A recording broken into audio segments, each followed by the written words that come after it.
Hello, I'm Sarah Thompson Copsey, and on behalf of Legal Futures, I'd like to welcome you to today's webinar,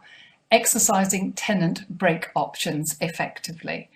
In today's world, many tenants will find themselves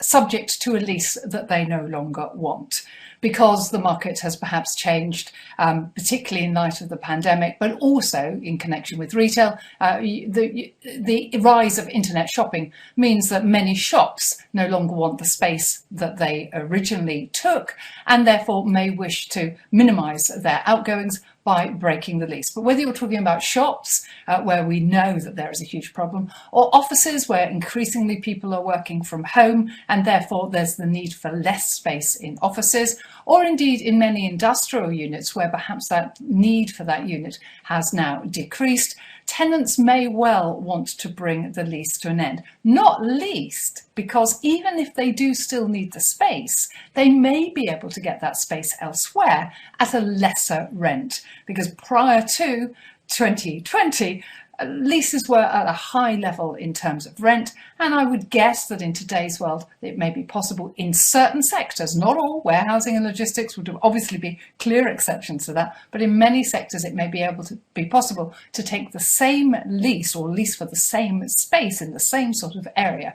but a much more reduced rent, so effectively reducing that historic high rent. So it's a very topical area, looking at exercising a tenant break option. Oddly enough, the last survey that was carried out on tenant break options showed that comparatively few tenants actually exercise that option. And I think that's often because the